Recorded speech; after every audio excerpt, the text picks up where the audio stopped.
I really wonder when I will get past this. I, 24 male, and my fiancé, 25 Fahrenheit, have been together for 6 years. I proposed to her during COVID and she was actually having her affair when she accepted my proposal. Why would anybody do that? Why would someone accept a marriage proposal from one person while sleeping with somebody else? Anyway, this is a long post. I have been typing it out for weeks. It's therapy for me in a way. Not really looking for any advice, just trying to empty myself out somewhere. Tell someone, even if it's just strangers on the internet. I'm a pretty awkward guy. I've never been big with the ladies, but when I met my fiancée, let's call her Bess, I was head over heels in love within a minute. I had never been in love before, but I knew she was the one I wanted to spend my life with as soon as I met her. For some reason she seemed to really like me as well, and we were talking about kids and moving in together by the end of the week. The time up until D-Day was great, at least it was for me. Obviously couldn't have been that great for Bess. One day, I happened to see a glimpse of a message on her phone that made me pause. I laid awake that night and got up while she was sleeping and went through it. I am very comfortable with technology.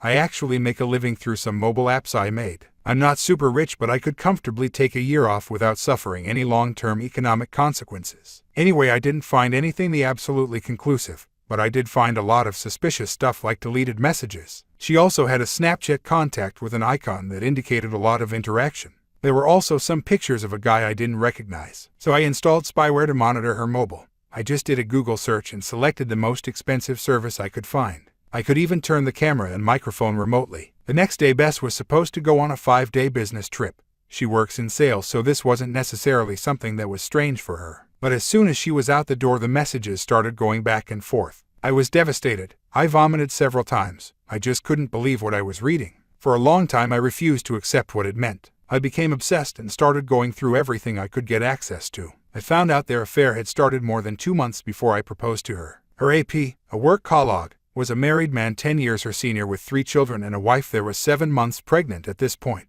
The final insult that day was when I could hear them in action in the hotel room. They profess their love for each other.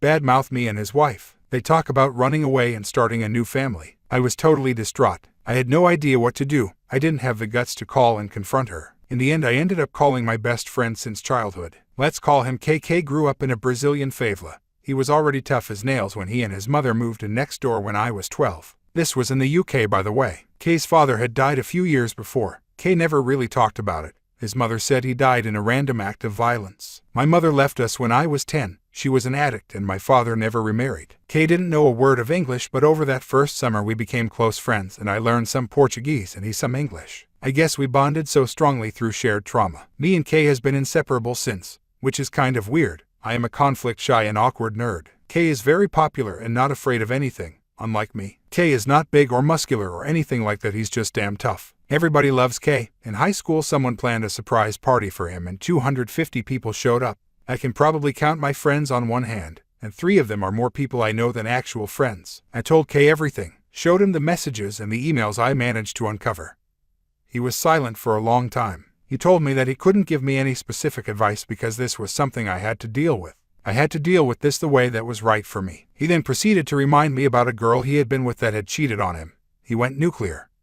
He exposed her to family, friends, and went no contact. I had no idea what to do. Kay's suggestion was the only thing I had, so I told him that I wanted to do with something like that to Bess. For the next few days we packed all her stuff, drove it to a storage unit, changed the locks on my apartment, and prepared to pick her up from the airport. Thankfully Kay was driving. I was actually sitting on my hands to hide how much they were shaking. Bess was all happy and laughing. When she got into the car she instantly notices something wrong with me. I just told her I wasn't feeling well. Kay smiled at her and told her I had a cool surprise planned for her at her parents' house. I didn't say anything, not a single word the entire trip. I tried to not let her see my face. And I faked the smile as best I could. From the moment Bess got into the car, the rest of the day seemed like it played out in slow motion. I had already talked to her parents the day before and told them we were coming by. I told them I had the surprise announcement to make. When we arrived there were hugs and smiles and I almost backed out at that point. I love her parents, they've been so good to me and always made me feel welcome. Soon Bess was sitting on the sofa in between her parents. At some point someone asked about the big surprise. Kay encouraged me to go on. I started off by telling her parents how fond I was with them and how grateful I was that they had welcomed me into their family and treated me in such a way that I always felt welcome. Then I choked up for a few minutes. I had this entire speech planned out.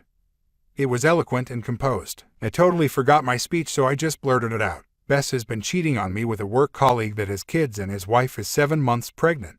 The engagement is off. The wedding is off. Our relationship is over. Bess, your stuff is in this storage container. I just dropped the key on the floor. This is goodbye forever. I walked out while everyone was just sitting there silent. I heard Kay tell them that I needed time to heal and to please don't contact me unless it's absolutely necessary. In the car, Kay told me to post to the Facebook group. The Facebook group, what's where we were planning the wedding. Everybody was on there. My entire family, her entire family. Friends, everyone. I posted a short message almost identical to what I told her parents and then disconnected from the group. Kay kept telling me he was proud of me, that one day I would look back at this and be happy that I stood up for myself. I was just stunned. Nothing about this felt good or real. The next plan, stop, what's the APS wife? When she opened the door, I just blurted it all out.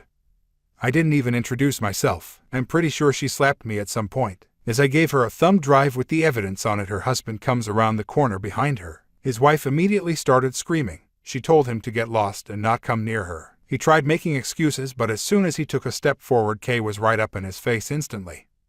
You heard the lady. Get out. After a bit more back and forth, he eventually packed a bag and scuttled off. Kay talked to his wife for a while. I was just trying to process my screwed up life in my mind. In the end, we were invited inside. Kay called his mother and we agreed to spend the night until her father could arrive the next morning to pick her up. She was scared her husband will turn back up and she did not want to be alone. Inside, I was treated like I had turned invisible. No one saw me or noticed me. I just sat there crying silently. I understand she was in a much worse situation than me. I was not married and did not have kids. Still, I was breaking inside that nobody even looked at me. At some point they all fell asleep. I still sat there crying.